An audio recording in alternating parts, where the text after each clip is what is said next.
Hello and welcome to another episode of the Auto Buyer's Guide podcast. On today's episode, we have gifts for car lovers, hands-free driving tech. Should we have it? Should we not have it? Do people really want it? Plug-in hybrid versus full electric. Then we're going to be talking about the Cadillac Vistic, the new Passport, the new ADX, winter tires, and a whole bunch of other stuff. So let's roll the intro and get to it after the break. If you're looking for a new or used car to buy, maybe a truck or SUV or all-electric ride, we're the guys to help you decide on the Auto Buyer's Guide. So Travis, gifts for car lovers. This is something that I heard bandied around recently. I was watching another podcast that I watch frequently, and they were talking about the pitfalls and perils of gift giving. So what I'm going to do is I'm going to go through this list of car guy, car girl, car lover gifts, and you can tell me whether they're stupid or not, and what a good alternative maybe would be, just off the top of your head. Quick. So, number one. Do we start with where this list comes from, or do we cover that on the back end? I feel bad for whoever was made to write this article. So I'm going to go no. I will just we'll snip some photos into the YouTube side. You guys just listen along. So we have a Logo Technic Ferrari Daytona Lego set. Okay. Did you say Lego Technic? Yes. Just check it. Okay. That's really great if they really like Ferrari but can't buy Ferraris and don't mind putting those together, because I happen to have a Lego McLaren set that I have still yet to put together from a gift from a couple of years ago. They're fascinating things, but then they take up a lot of space, but they take up a lot less space than something in the garage. So sure. And by the way, you have to shell out usually some pretty good money for that. Okay. But what if you're not what if you accidentally buy your car boyfriend, girlfriend? One would hope you would not buy your spouse this. Let me just say that. Why not? Draw the line.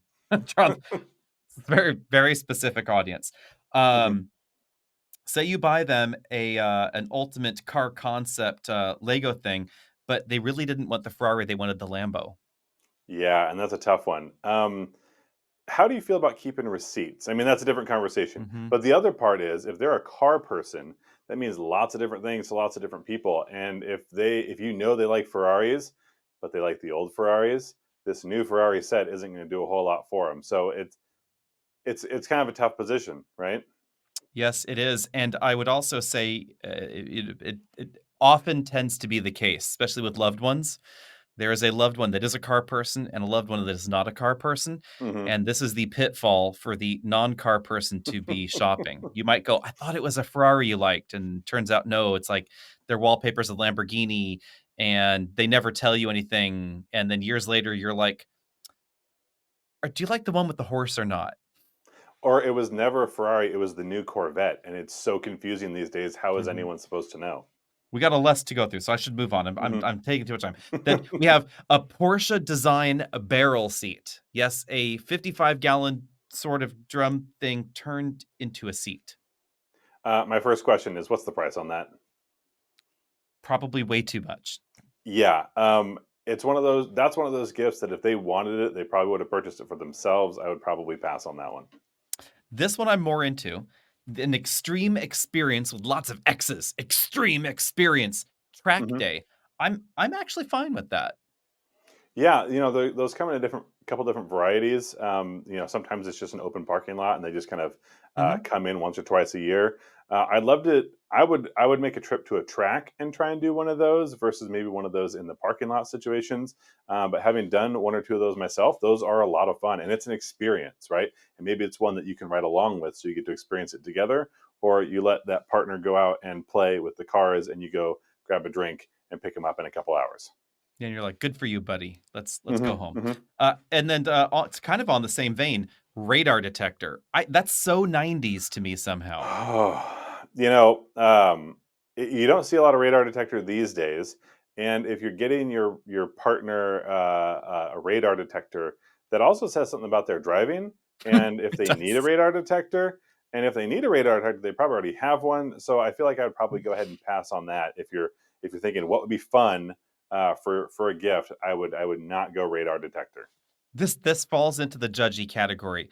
It doesn't say anything about their driving. It says something about the way you think about their driving. Yeah, that could be its own pitfall. Dash cam.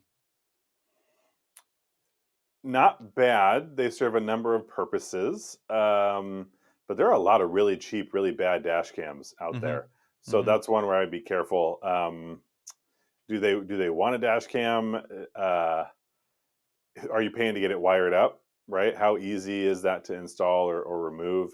But there are definitely worse. I would say that's not a bad one to consider. Do you live in an area where you could become a TikTok sensation with the dash Mm. cam? Are you in Russia? Absolutely, because that is where Absolutely. all the best dash cam stuff comes from. hmm Yeah, luckily my car has a built-in dash cam, and I've used it twice, maybe, and it was just for fun, not for anything Okay. productive. Yeah. This one makes no sense to me on this list. Wireless headphones. You're not supposed to be wearing headphones, let No. alone noise-canceling headphones while you're driving over both ears, so not clear on that one. No, that feels like it's a gift for the passenger who doesn't want to listen to the music of the driver, or their partner drives like a very loud car and they just don't want to deal with it. So that would be a gift to themselves, but maybe they're a better person when they arrive at the destination. They didn't have to listen to either the music or the vehicle. So that feels like a gift for you, not for them. Yeah. I like this one even though I know nothing about it. I like the description. Beyond city limits in Texas, it is an April 7 to 10 rally through the Lone Star State. Buckle up for bucket-worthy drives, track time, exhilarating excursions, relaxing stays, and good eats. I'm curious. I would prefer an off-road rally. That's just me. But, I like the thought of the experience thing. Yeah. Does it say anything about the vehicles? Does not. Okay. Might be a bring I'm your curious. own. I don't know. Oh, that would be even more interesting. But again, it's an experience, and maybe one that can be shared. Maybe one you send off with them and their best friend. Again, just go. You two go out and play and have a good time. So, I'd be on board with that one. This is a fantastic one because I have to preface this by saying Okay. we are both frequently at drive events driving new cars. And if there is one thing I judge a fellow journalist about, it is wearing driving shoes because you think you're Mario Andretti and it's a street drive program. Even if it's a track program, we're not doing anything that driving shoes are required for. But it is on this list. Some Pilati Avenue driving shoes. Sorry if I mispronounced. That's a very specific thing. Number one, you want to make sure you get the right size, because if you're really trying to nail in a driving shoe, then it needs to fit right. I have driven a lot of cars in my life. I have never owned a pair of driving shoes. I haven't done a lot of track days or autocross, so maybe I'm missing the beat there. But and again, that's a very personal one. They probably already have them if they want them. And my only other question is, when else can you wear them? How durable are they? Are they really only meant for the car? Because that's pretty specific. Yeah, they're designed for added comfort, breathability, and all-day wear, and they have patented roll control 2.0. Something You need that.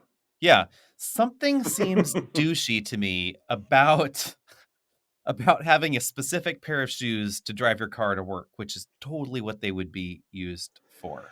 In most cases, yeah. And if anything, you're driving manual transmission, you want a little bit more like sensitivity with the pedal. I get it. You don't wear your work boots, but you probably have a pair of shoes that's better. I don't know if you need to go to driving shoes specifically. That feels a little bit limiting to me. RC car, I'm on board with that because you could drive your fun car, and then it's going to have a much shorter lifetime rather than the Lego car, because you're totally going to crash it, and so it doesn't occupy space on your shelf for a long period of time.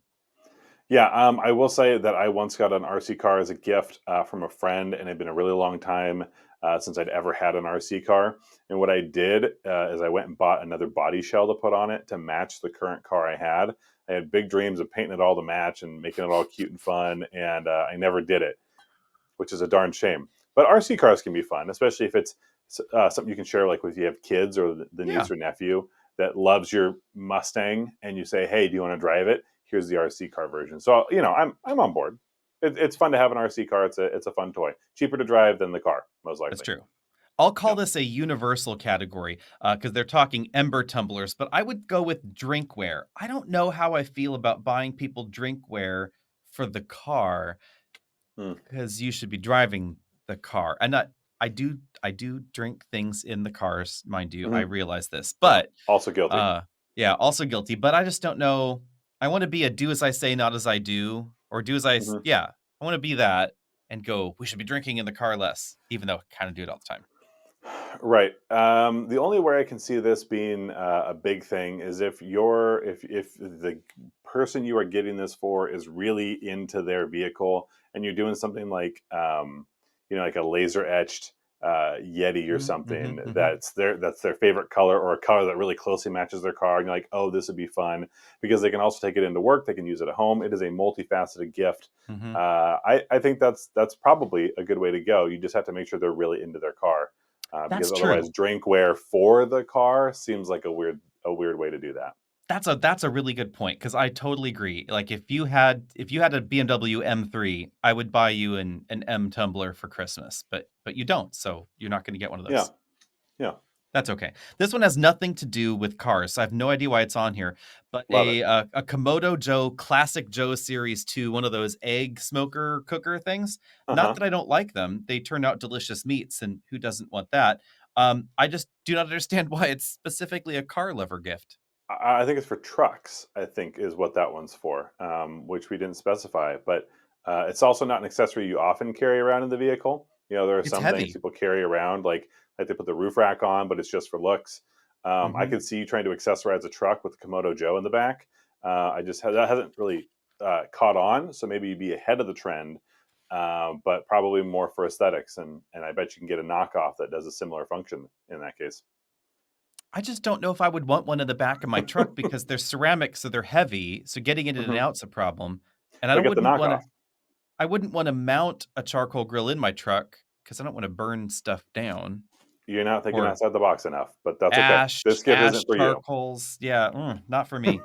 Uh, T-shirts, that is clearly fantastic, fantastic Yeah. option, but not the ones they're recommending. You should go, get those on our merch store. AOAmerch.com. Oh, here we go. Tacky. I would classify this generally as tacky accessories. Apparently. Hmm. So, interior aftermarket ambient lighting kits. Uh, Always I a would bad in, idea. I would Always, include always awful. yes, I would Yeah. include in this category any sort of adhesive accessory that permanently Hmm. glues on to anything. Or is supposed to be tapped into a specific wire, or doesn't tap into a wire but goes into Mhm. your cigarette outlet. These are all really bad ideas. And I say that as someone who really likes ambient interior lighting. But I would buy a car that has it and not try to add this aftermarket. It's going to break. It's going to do something weird. It's going to be, it's going to drain your battery for some reason.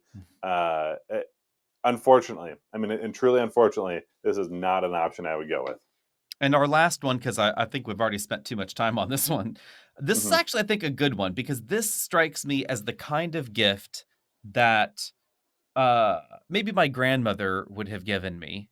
Okay. She's not around to defend herself, so maybe that's going too far. Sorry. But but it has the ring of usefulness. It's one of those multi-tool, I would call this any of those automotive kit things. This one is a Hmm. jump starter thing. Hmm. Um, the lithium ion jump starter battery things that are the multi-tools, got a flashlight, got a this and got a that, and got an air Yeah. pump in it. For some reason, I've been receiving an extraordinary number of Amazon Prime Video ads Hmm. for jump starter, air compressor doohickeys. I am not sure whether they're actually useful. So I have one, and I've got a small one, so it's basically the size of a large power brick, and I have a truck that sometimes doesn't like to start. My old '94, but my '94 likes to draw power while I'm not looking. And so if it's almost dead, I'm able to use this to help jump it. But if it's totally dead, it's not built for it. Hmm. I bought it for a 6 cylinder that I used to have, and that worked just fine. But this is just a little bit too much motor. They're not a bad thing to have. In most cases, they don't do a whole lot of extra features. If you want a lot of features, you gotta get the big, the big carrier ones that you find in like the security office at the parking garage. But it's not a bad thing to have. It's just what I would probably do, thinking about an alternate, is I would get somebody a AAA membership. That would be a great car gift.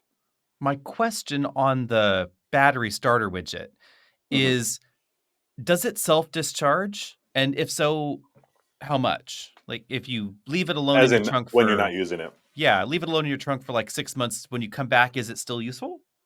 So this one's got an on-off switch that I'm not sure what it's doing, but I haven't found it discharging itself in a significant way. Every once in a while I check on it, I plug it in, but it's usually held pretty well. So you can set it down and forget it. If anything, just set a little reminder in your phone every 6 months to plug it back in. We have the technology; we don't have to remember it on our own. But if you also are running into a vehicle that you're really worried about not starting, then I would put the money towards fixing whatever the issue is, instead of the Band-Aid. So before I move on, a quick question for you, Alex, is what's the best automotive gift you've ever given? I don't know if I've ever given an automotive gift because I'm frightened of them sometimes. Okay. That is an excellent question. Pretty sure. Well, you think of an answer. If folks are watching this on YouTube, feel free to leave a comment because I'm very curious what car people will actually get for either car people or non-car people. Yeah, I have tried to avoid such things. I would say that's been my go-to. Avoid it. Avoid. Yeah, and I haven't done a lot of it, but I did have a friend who had a BMW i3. He absolutely loved it. Such a fun little car. And I went and got him an i hat. So it was white with the frost blue accents. It was just a fun, nice looking hat. And I went, yeah, here you go. And with it, I did pair it with the scale model i3 that happened to be in the color palette he had. He no longer has the car, but he does still have the little scale model. So that went over fairly well. I have given someone a scale model of a car. I'm spacing out on who, but I have done that before. Let's move on to the next topic, which is hands-free driving. This comes from one of our viewers. Elliot from Detroit was calling in asking about this. Is it stupid? Is it novel? What's the deal? And do actual customers care? Because he said that he sees a lot of reviewers out there getting very excited about it. He's seen us being interested in it in videos, but when he's talked to people out there about it, he finds that there are crickets. Yeah, I think my first question there would just be, and it's just a broader question, but are the people you're talking to people who haven't bought a new car in the last 10 years, or are they consistent new car buyers? Because I think you're going to get vastly different answers just based on those different demographics. And I'll just start on my end. You and I, we drive a lot of cars these days. And a lot of what I drive specifically ends up being electric vehicles, sort of the cars that end up in my driveway more often than not. And a lot of people don't consider those driver's cars. But myself, I really love a manual transmission rear-wheel drive coupe. So I do consider myself a driver. That said, the amount of driving that I do where I live, whenever I have a car that has a adaptive cruise control or advanced driver assist system, I am absolutely using this unless it's awful. Yeah, addressing the demographics situation for a moment, I would remind everybody listening that of the 300 million Americans that are out there, obviously not everybody's of car driving age or whatever, but solidly 100 million households out there probably are owning cars, etc. In the U.S. I don't remember the exact number, but it's a decent number. Only about 12 million new cars a year go out, and it does skew towards a very specific demographic. They tend to be upper income earning, suburban dwelling, not urban, not rural, suburban America, upper income, etc. And many of these households buy multiple new cars a year. So it's actually fewer than the number of cars you're thinking. So it's actually kind of a limited market. In that group, I would say it seems to be of interest. New car companies out there are scrambling over themselves, obviously, to compete with one another, but obviously to compete based on customer feedback. So there are certainly focus groups out there where customers are saying, "Yep, this is the feature that we want." I would say its usefulness is going to vary a great deal based on where you live. And this would especially apply to some of the less than great hands-free driver's assistance systems. And I would say tiered wise, for the big major auto companies, we have Super Cruise at the top. Then we have the Ford Blue Cruise system and the Ram one kind of co-equal depending on the vehicle we're talking about. Blue Cruise is getting a new update though soon, so stay tuned for that. Then we have the Nissan system. Then we have the Toyota system, which is available in only the Lexus LS at the moment, the Teammate system. We have the Mercedes hands-free systems and a few others tossed in there as well. Super Cruise is by far the smoothest of the bunch, but it's going to be most useful if you live in the western half of the United States, I would say, simply because of the style of roads that we have here. Going from major metro area in California to Oregon or Washington or to another major metro area in California or any of the neighboring states, it's a really, really long way on some super boring roads where it is, relaxing to take your hands off the wheel for many, many hours at a time. And Super Cruise is the kind of thing where you could get on Interstate 5 from the Bay Area, and then 4 hours later, you get off Interstate 5 in Los Angeles, and it takes a long time.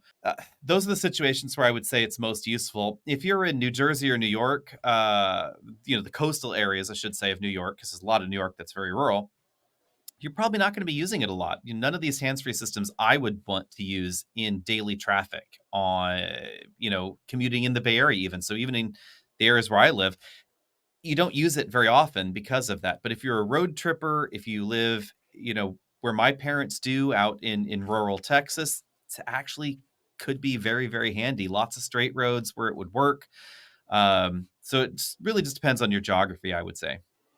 I think one of the big differences, or one of the big pieces of this, is which of these components are you most interested in, right? So the most basic, but also stepping into an advanced driver assist system is going to be adaptive cruise control, and that's one that you and I have talked about as being life changing, right? Mm-hmm. It just means you can get so much out of your cruise control time because you spend so much less time engaging and disengaging it based on the circumstance.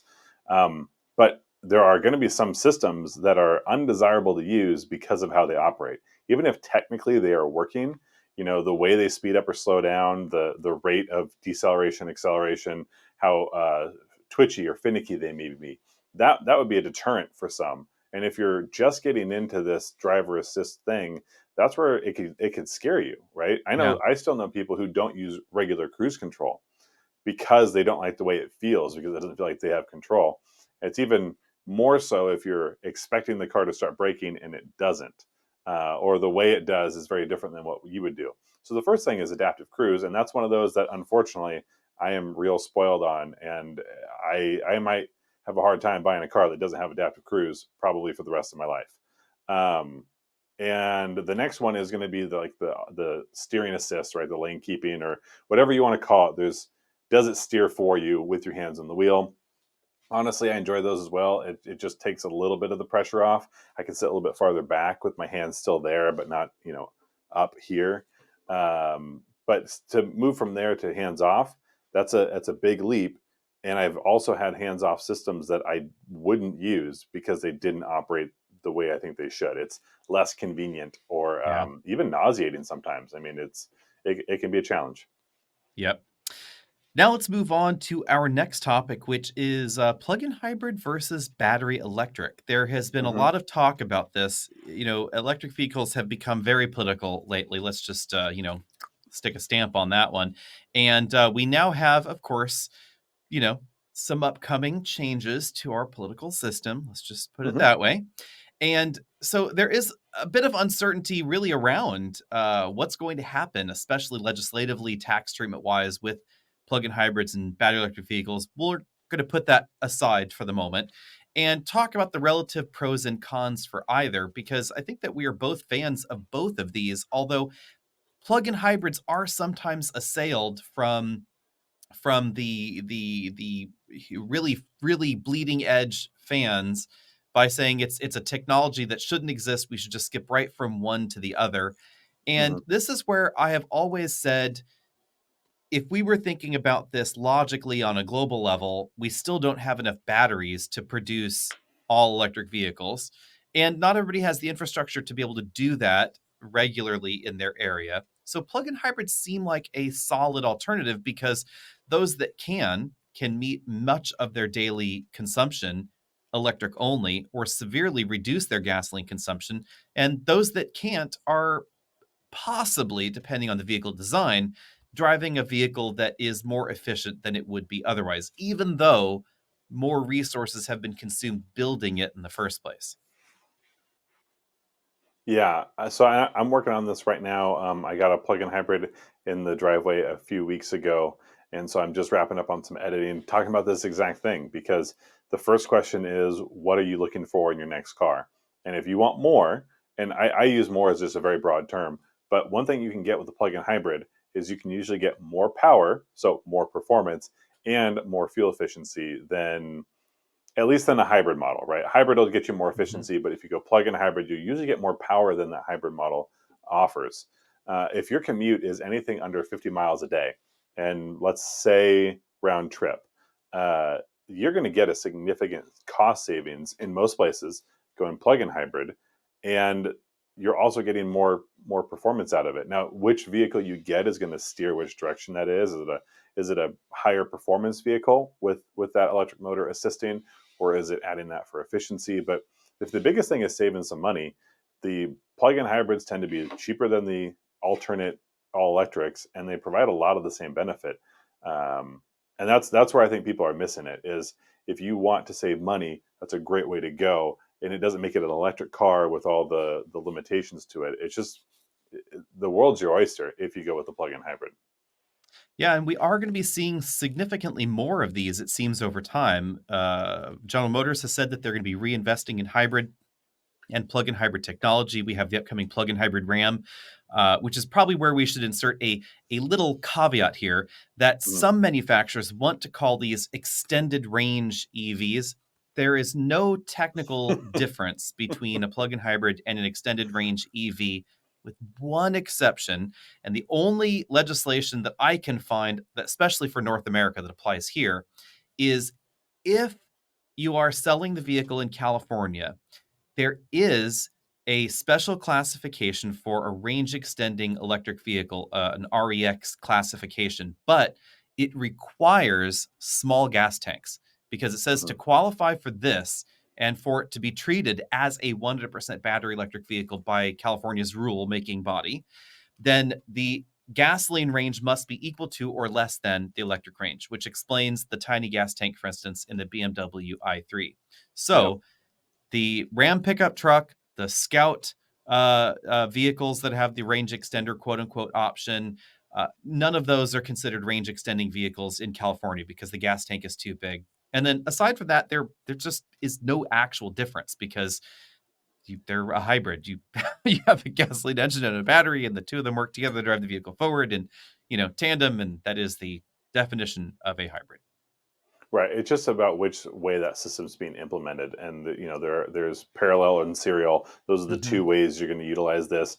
Is it predominantly an electric vehicle? Is it like something like the Mitsubishi, the Outlander that we had? Is that going to be powered by electric motors at all times, or most of the time? Or is it Hmm. going to be a vehicle that inserts the electric power into the gas power, and that's how you get your total overall outputs? I mean, there's a couple different ways that looks, but at the end of the day, they're all plug-in hybrids. And really, Yeah. the only drawback to a plug-in hybrid is that you end up getting, with the increased versatility, there end up being more compromises than in something like a battery electric, where the biggest compromise is going to be how far you can go right now Yep. without charging, and that's Yep. that's where a lot of people are uncomfortable with. But if you are comfortable with it, there are lots of benefits there, and performance is still one of them, efficiency is one of them, cost savings is one of them, but you have to plan ahead a little bit. Yep. And I do find some of this is really just going to be personal preference because Mhm. there are a group of shoppers out there that say they don't like the way an electric vehicle feels. They want something more traditional in feel. And some, but not all plug-in hybrids can satisfy that desire because they may have traditional automatic transmissions. You may feel them shift, etc. If that's something you're interested in, then hey, that's great for you. If it's not something you're interested in, then don't get one. The other thing I would say is there is a lot of concern around the added complexity, which is a valid concern because you do have batteries on board and you have a gasoline engine on board. So you do have both worlds in the vehicle. The reality, of course, is the reliability concerns almost entirely are centered on the gasoline engine because it's the one that's going to need maintenance. It's the one that consumes gasoline, burns oil, etc., has air filters to change. There's a transmission fluid filter to change, etc. Even though electric vehicles have some of these wear components, the vast majority of them are very long-lived. So regular maintenance is going to be different, the maintenance cycles on a plug-in hybrid vehicle. Now, they're also going to be longer than a regular gasoline vehicle. And most likely, especially if you charge your vehicle daily, you're going to find that the maintenance timer for your oil change, for instance, is going to be based on years rather than actual miles or hours that the engine was driving the vehicle down the road. But that's a big advantage as well. If you live in a cold area and you park your plug-in hybrid in your garage and you can plug it in, you get to start your car and preheat it in your garage without gassing anybody out. You also get to visit the gas station a whole lot less. Yeah, and folks who have plug-in hybrids, or even at least a few of them that I know, when they go fill up, they're putting a couple gallons of gas in it because they know if they just leave it in there, it's going to be a long time before they used a full tank of gas. So um, I don't know. It's to each their own, and they each have different opportunities. But I don't think a plug-in hybrid is the same sort of like stopgap or band-aid measure as a lot of EV enthusiasts will call it. I think it is I think it's a very apt transitional technology, and it's gonna affect a lot more people in the long run in a positive way, especially Mm-hmm. folks maybe not the first time buyer because as we talked about before, the new car buyer is a pretty small demographic. Where I think this is really going to benefit is going to be the second, third, fourth owners who, in a lot of cases, are not owning their own home. So that home or that dwelling they live in may not have like level 2 charging available Yep. to them or their work, but they could still own a plug-in hybrid as long as they have access to a standard 110 outlet.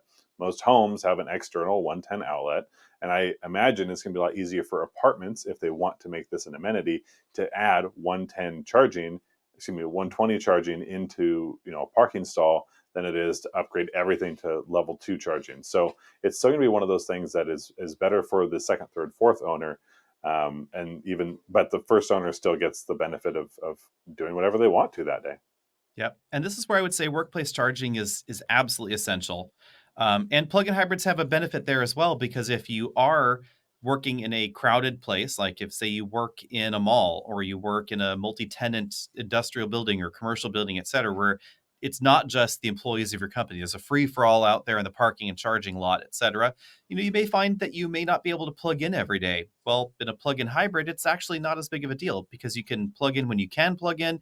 And if, say, 2 out of 3 days you can plug in, that's great. And on that third day, well, you burn a little bit of gasoline, but you've still reduced the cost of your commute and the cost of your long-term maintenance.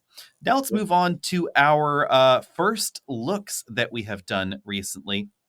We took a peek at the Cadillac Vistic, which has the Volvo EX90, the Rivian R1S, and the Tesla Model X in its sights. It is Cadillac's midsize 3-row EV with 300 miles of range, and it is one of Cadillac's 3-row EVs because there's actually going to be two, this and the Escalade IQ. Do you think there's enough room in this market at the moment for two Cadillac 3-row EVs? It's a good question. I think Cadillac might get in a little early. I do think, obviously EV adoption does continue. It's at a pretty steady rate and still climbing.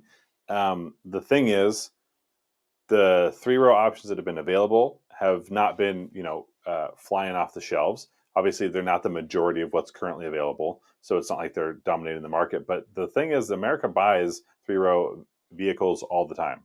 So Mm-hmm. the fact that we have some more options, that's a good thing. These are obviously on the premium end of the pricing bracket. I think they might have some slower sales in the first couple of years while the adoption continues to increase, but I think they're going to be well positioned within the next few years because they'll have these models available and they're going to serve a very different shopper. Yeah, I'm curious to see how the future rollouts go because we're getting a Cadillac, which clearly means, I would say, that we are going to be getting some Chevys and some GMCs. Mhm. And maybe I'm more interested in a future Acadia EV, whatever they choose to call it, of course. It is quite large on the outside and on the inside. We don't have complete specifications just yet, so we don't know pricing. We don't know all the details there, but we know it's going to be about 300 miles of range. It's going to be a little bit bigger than the XT6, so solidly bigger than an MDX, more Lexus TX sized. Mhm. Um, but it's competing in a pretty tough segment with, I would say, some more premium brand names that have full-on luxury vehicles for the luxury shopper. You can get a EQS with 3 rows. There's that startup off-roadiness in Rivian with the big battery packs. We have Volvo, which has really been actually pushing very aggressively at electrification and doing a good job selling them too. Um, so I'm just kind of casually curious to see how that goes, since there's also the EV9 on the lower end and the upcoming Hyundai Ioniq 9, which we'll all see November 20th. But moving on, what do you think of the new Honda Passport? I know a lot of folks are sad that this didn't go back to the Passport's origin. It's not rear-wheel drive. It's not body on frame. Doesn't have lockers or a low ratio mode or anything. Mhm. And we'll start. I was one of those first generation Honda Passport owners, so I Oh, have a Passport in my history. Um, I don't think it was ever going to go back there, so I can understand the desire for it. But Honda's going one direction.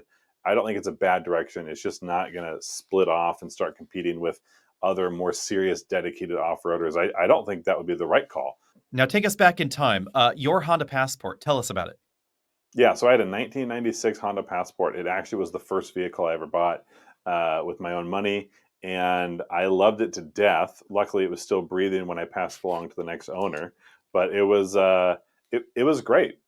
Stylistically, it was actually closer to the new one, but it was a 5 speed. It had a low range, and when I got rid of it, I think it had 220,000 miles on it. So it was still ticking. I just wasn't ready to replace the clutch. And of course, it was an Isuzu. It was absolutely an Isuzu Rodeo, but mine had the Honda badge, which is what made it different. And that is probably the important thing for everybody out there to understand. Honda does not have any appropriate platforms that would have created a classic Passport. And that is unfortunate, but it does explain why the Passport is the way that it is. And also why, to be perfectly honest, I think the Passport is the more pragmatic option anyway, because more people spend more time on the road at the mall, commuting from the one to the other than they will do off road. This Mhm. is not a Moab crawler, but if you want to go to the national park, to the BLM land, etc., and you want to take your vehicle further off the beaten path, Honda did a really solid job upgrading the unibody design, upgrading the all-wheel drive system, giving it more underbody protection, recovery hooks, etc. So a lot of that has been baked into the pie, and I would say this is a more rational, sort of the lean cuisine. If you Yeah. if you want to have a TV dinner reference here, um, and and No hungry shock, man, just lean cuisine. yeah, it's a hot pocket. Mhm. That's it. That's the Sierra. That's the Civic Type R. That's the hot pocket. But what's the chicken pot pie? Is that the Odyssey? Oh goodness. Is that It could Comfort be the Food? Odyssey. Comfort. Yeah. Yeah. Let us know. What's Marie Callender's doing for you in the Honda These are lineup? the important things. Yeah. Yes. How did we get here in this conversation? I have no idea. Uh, so Passport, intriguingly, you could put 2 spares in this puppy. hmm Yeah, and in an interesting layout, like I said, they're not going to start competing with things like a Jeep or a Bronco or a 4Runner. But I look at this as something like a Subaru Outback competitor, and I think the Trail Sport and the Wilderness trims are kind of on the same trajectory there. The fact that you have a bigger vehicle with decent ground clearance with some better protection means that the people who want to go off the beaten path usually just means a forest service road, but they're going to be able to do so more confidently. And if they run into, a down tree branch, not a down tree, they'll be able to drive over it without issue or concern. But if they're going to go farther and farther, then you can put 2 spares on there, and it doesn't hurt. But there's also tons of cargo capacity because it's larger than you'll find in Mhm. obviously something like a CRV. So it's finding a good niche, and I think they went the right direction. It's gone a little farther away from the Pilot, and I think that's been a good move for it. Um, I think it'll do well. I would love to see a little more of this Passport roll into something like the Ridgeline. Yes, I agree. And I have a feeling it will because, they did align the naming scheme to Ridgeline. So it's the RTL or RLT. RTL. RTL for the base trim rather than EX, like we find in the other Honda. So I'm Hmm. casually curious about that one. I will say that as much fun as some anti-Honda people will poke at the Passport simply based on specs, this Hmm. is probably going to be a solid number 2 in this segment in terms of capability because we have the Grand Cherokee that is clearly far and away a different category. That is Absolutely. rear-wheel drive, 2-speed transfer case, air suspension, rock sliders from the factory. I mean, you can take that Grand Cherokee places you probably should not. Right. This is going to have significantly less capability, but more intrinsic hardware capability than we find in the Volkswagen or in the Toyota, because this is not a Land Cruiser, mind you. That will be Right. different. That's more capable. But Hmm. this closes the gap, I would say, between what people do and what people perceive that they do in a Forerunner versus a Passport. Forerunner will still do more, Hmm. but and then maybe I should say third because there is that new Forerunner, and it is kind of the same category. So Forerunner will still do more, but Passport will do probably 99.9% of what 99% of shoppers will actually do. Yeah, and I think the Forerunner can, but will it? And it's up to the owner who decides what it will or will not do. And I would argue that the Passport will do what 90% of Forerunners actually do, Mm-hmm. and it's going to serve the other situations a lot better because it's a little Yeah. less dedicated the other direction. But if you're the person who really, really needs that performance, that capability, you know that, and you're buying a vehicle accordingly. If you're someone who wants to do more outside, you want to take your mountain bikes, you want to go kayaking, you're going skiing all the time. That's where something like the Passport comes in, something like an Outback comes in. And I think just knowing that your vehicle feels more rugged, that's going to be a positive because you feel like you're more of an outdoorsy, rugged kind of person. So good on Honda with the Passport. I'm excited to see how sales do. Yep. This is it's not quite the equivalent of putting on a Patagonia jacket and feeling like you're outdoorsy. But, there's It's there's moving there's a from lot of that. running shoes to a hiking boot, right? Yeah. That's Yeah. that's the step. But in a very different direction, we also went and saw the new Acura ADX. We did. And this is basically the luxury HRV. Hmm. Was I was actually kind of interested. Well, let me back up there. I I am conflicted about the ADX. I think it's going to be a fantastic seller in the segment. It's not what I Hmm. wanted it to be, but it probably is more rational than what I wanted it to be. So let's explain.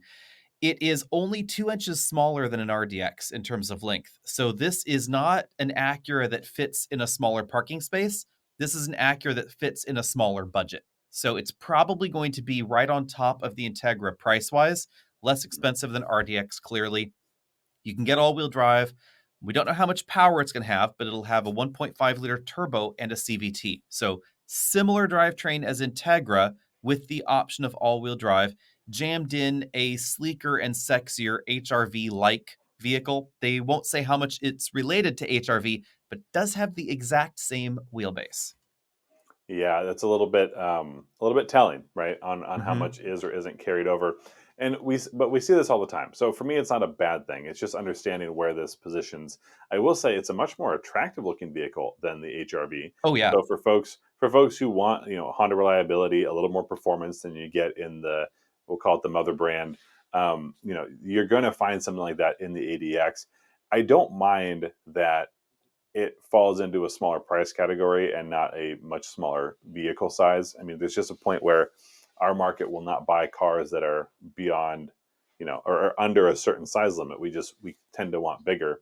But the fact that you can now get essentially a beefed up Integra with Mhm. all wheel drive, and by beefed up I mean size wise and a little bit of capability, that's going to be a hot seller, and it's a very good looking vehicle. The only angle, and we talked about this a little bit. The only angle that throws me a little bit is the rake there on the back, because that's a unique slope, and you just don't see many panels shaped that way.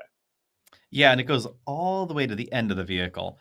Hmm. I will say Interior practicality wise, it does not appear to be superior, given its superior size on the outside, than an XC40 or an Audi Q3, etc., just due to the long hood proportions and some of the tighter dimensions that we find in the European options. But it is likely going to be significantly less expensive with a lot more standard stuff than we find in the competition. If I had one thing I would love on the ADX, just given its position and its pricing and all of that, would be a hybrid, because I truly believe the closest competitors to the ADX will not necessarily be the bestseller in the segment, which is the Volvo, Mhm. or necessarily the second bestseller, which is the XT4 or the BMW or the Q3 or whatever. I think it's going to be very directly Lexus UX, Mhm. Acura's own RDX, very clearly in the lineup. And in my mind, it needs a hybrid as a result. Yeah, I don't think a hybrid would hurt at all, and obviously, I think the rest of the Acura lineup could use a few more hybrid options. So I hope that's something that Honda and Acura are working on. What I will say is that for stepping up into a premium luxury brand, one of the things you want is a little more customization, a little bit more ability to make it your own. And we did see a pretty nice looking interior that you don't normally find on vehicles starting in that price point. I think we were looking at the higher trim levels, but there were some really nice color combos available, and that's something you Mhm. expect from a more premium brand, is just a little more pop and pizzazz. I definitely think you're going to get that with the ADX, even if it doesn't feel like the most luxurious of the Acura offerings. Right. It looks like it's going to be priced most likely. Again, we don't know exactly. They did say about mid 30s was kind of the direction they were suggesting. Hmm. It appears that that should be right on top of Lexus UX, which is hybrid standard. Actually, it's hybrid only in North Yeah. America, and as a result, pretty efficient. But that's around $37,000 starting, depending on the deal you can work. So that's probably where we're going to see that. That puts this likely 4 to perhaps even $5,000 less than an XC40. The XC40 Hmm. starts at around 40,500, somewhere around there. It is a mild hybrid standard in the Volvo, though, and it's most likely also going to have significantly more power. We don't know the full power figures yet for ADX, but keep its positioning in mind. It's really going after the entry level in this segment. So it's Hmm. probably going to be about 200 horsepower versus nearly 250 standard in the Volvo. Also, CVT, not regular 8-speed automatic transmission. I would say the trade-off for that, and the good trade-off for especially people that are looking for a luxury experience, luxury logo and a cheap package, etc., is that you get a lot more, especially standard safety tech in the Acura than you get even in safety-obsessed Volvo. Yeah, and again, it's going to be value for the dollar. There's going to be pros and cons either direction, but that Acura is going to come with a lot of tech that people are going to want. That you have to start checking boxes or go to the very very top trims in some of the other models. So again, I think it'll compete pretty well. It is going to be a little bit more fashion over function. It's not enormously large inside, where you get Mhm. something a little more practical in the XC40 and even the C40. Even though we lose a little bit of cargo room, it's probably going to be more competitive with something like that. Yeah, I'm looking through the pricing lineup here on the Volvo, for instance. If you want standard adaptive cruise control, you have to step all the way up to the Ultra model for $50,600, which is likely going to be beyond the pricing range of the Acura. Yeah. Um, Now, some of those features are available on lower level trims, but it's worth noting you cannot get adaptive cruise control at all on the base version of the XC40. So that's really where it's important to keep some of these differing tech levels in mind. So all of that standard on the ADX, which is really how we get to that CVT being necessary, the relationship to the HRV, the fact that the interior materials are not as premium as the European competition. It's simply price based, and it is going to be significantly less expensive. Alex, I don't know what the weather's been like where you're at, but I can tell you up here in the Northwest, things are definitely changing. We're getting a lot more rain than we are sunshine, and it feels like it's not too long around the corner where we get into winter. And one of the things I was talking about with a friend the other day is whether or not I should switch my own personal car over to some winter tires. And It got me thinking. There's a lot of information or a lot of questions about tires. How do you feel about switching over to a winter tire, especially if you don't live in a place where you get a whole lot of snow? Well, let's back that up. I mean, more rain than sunshine. Did you ever get sunshine? I thought you lived in a permanent cloudy black It's a hole. relative scale. There's a Okay. dark gray and a light gray, and sometimes we call Okay. light gray sunshine. I mean, I always assumed that the Washingtonians just never saw the sun and he just grew fins. That's why we're How's so your? joyful all the time. There we go. Okay. Okay. No, we don't get snow very often here, actually, where Mhm, we are in Northern California. So we are the kind of place where, unless you regularly go to Tahoe, and I should mhm. say, there's a lot of Northern California north of us. So Yeah. up there they get snow. Elsewhere they get snow. Bay Area specifically, if you're one of the 8 to 9 million people living in the Greater Bay Area, you generally don't need winter tires. In fact, you don't necessarily need all season tires. You could actually run summer tires most of the year because summer tires are designed for water. And this is where I guess we should define some of these categories because customers Yeah. get a Yeah. little Yeah. bit antsy in some areas of the country. And this is something I have to remind people that were born and raised on the West Coast, especially Mhm, California specifically, where they're like, it's raining. I need a winter tire. Like, no, no, no. Winter tires are for snow mhm, and cold mhm, weather. Even if you don't get snow, if it gets regularly below 30 degrees, winter tires will stop shorter, have better grip, etc., all those things. If, however, you live in a temperate area like Los Angeles or the Bay Area where cold is 40 degrees, bear mhm, in mind there may be a slight difference in braking performance in a new summer tire and a new all-season tire at 40 degrees. It's not going to be a lot unless we're talking mhm, about super duper high performance summer tires. And wet weather performance is not necessarily going to be better either, unless, again, we're talking about super duper high performance track focused summer tires. The main reason is it rains basically everywhere else those tires are designed for in the summer. So if you're in Detroit or Georgia or Florida or wherever, guess what? You know this, you get rain in the summer and summer tires are mhm. fine. So it's not like there's a rainstorm and Floridians have to run out and get winter tires. It's not how that functions. So category wise, we have the summer tires. If it starts getting below 40 degrees, might want to start thinking about it. If you live in an area where it regularly freezes every day during the winter, that's when you really want to consider a winter tire or an all-weather tire, etc. Mhm. Then we get into the all-season category, which is trying to be a balance. A summer-centric balance is the key thing here. So all seasons are meant for places like where I am. You occasionally might go to Tahoe. The roads are going to be closed before it actually gets snowy because they don't let Californians drive on roads when there's actual snow. We're not allowed Mhm. because they know what happens. Yeah, fair So enough. those are generally speaking just fine. If you live in Tahoe, probably going to want a winter tire because you're actually in the slush when the roads are closed and we're not allowed to be there clogging up your Mhm, roads.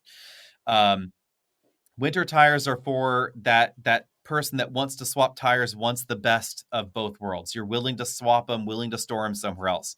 Then there are all-weather tires, which are designed largely for the northern regions of North America and Europe, etc., where it's kind of like an all-season. You can run your all-weather tire all year round, but they're more winter-focused than summer-focused. So in the summer, you'll notice much faster tire wear.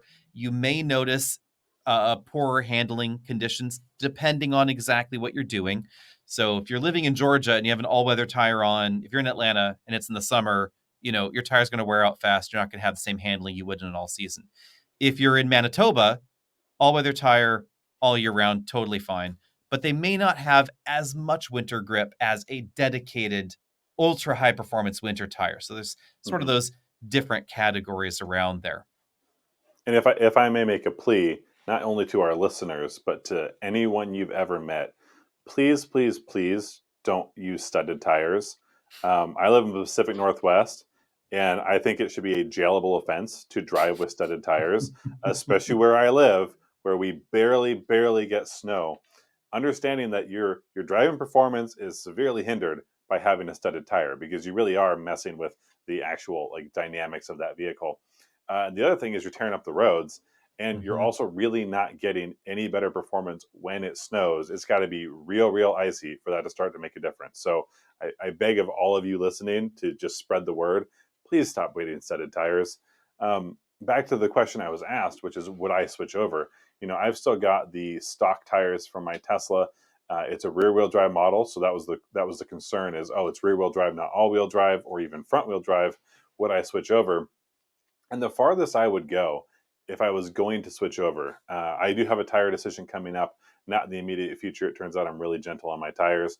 But when I'm done with these factory tires, I will probably switch to a 2-tire combination. I will go ahead and get some summer tires because I like to enjoy that performance. Obviously, it rains around here a ton, but freezing doesn't happen until we get into December, and it's only every once in a while. So then I will also probably go ahead and get an all-weather set of tires. If I am going to make that switch, I'd rather make it worthwhile and not find that middle ground in an all season. But to get a winter tire, number one, if it's that bad and you don't get that very often, I would just go ahead and stay home. If you need to switch your car to a winter tire, staying home is a great option. If you know the storm's coming, you don't necessarily need to go buy an all-wheel drive vehicle. You could just rent one from your local Enterprise or Hertz for the week. I know that's not something people would consider doing, but it's out there. And if you damage a vehicle, I'd rather it be someone else's that you rented with insurance rather than your own personal daily driver. And then, frankly, for full disclosure, I cheat. I've got all-weather tires on my pickup truck. When it's real, real bad, I go ahead and fire that up and take that one out. So there are a lot of different ways you can handle it. But, for myself, an all-weather tire is probably more than I need. I just, with the rear-wheel drive, I'd rather not get stuck if I didn't have to. I will calm our listeners down just a tiny touch. Obviously, if you live in some places where it's very, very, very cold and there's ice on the road, studded tires are fine. Yeah, I yes.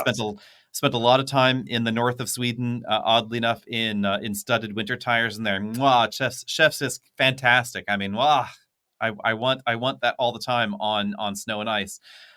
Your mind will be blown. But yeah, don't drive them around if there's no ice on the road. If you live in most areas of the United States, in urban and suburban areas, I would say. Rural places, things can be different.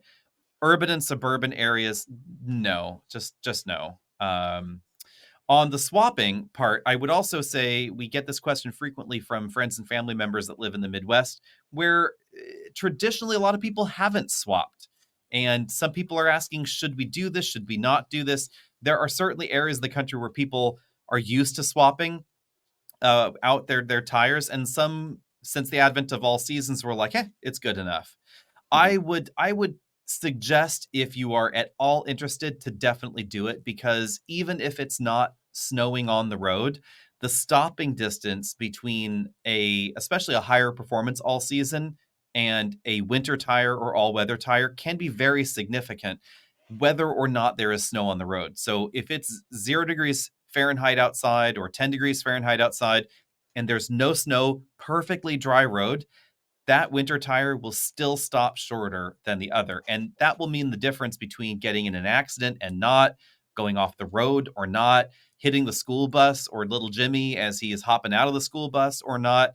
And it is going to mean improved traction as well. So if you had the choice to buy a front-wheel drive vehicle or an all-wheel drive vehicle, etc., bearing in mind that if you're not doing anything crazy off-roading, etc., it oftentimes is the more rational decision to just get the front-wheel drive option and swap your tires out, because the all-wheel drive system is not going to make you stop any quicker in the snow. No, those tires will, and it's in my mind, and honestly, this is the first time I'll have swapped tires. I've always just had one vehicle with an all season, and that's been good enough. But I want to try something a little bit different. I want to go a higher performance tire for my everyday driving, and so for me, it's also a really cheap insurance policy. Not only are you likely to stop sooner, you'll get better traction in general, but it's going to save maybe a bill if you crash into something or something hits you. I'd rather pay, around maybe a couple $1,000 for those winter tires or winter-ish tires for a couple years of use, rather than not only the deductible on your insurance, but likely an increased insurance rate. And, we have all seen, if you end up in Seattle, we've all seen the videos of people slipping and sliding. It's, see, every year. This is a national plea for a little understanding of the world of Seattle. I spent a lot of my life there, and I'm still there fairly regularly. The thing is, it's not that we don't know how to drive in the snow or rain or ice. Some of us don't, But there are so many hills that as you and I travel the country, we see a lot of flat.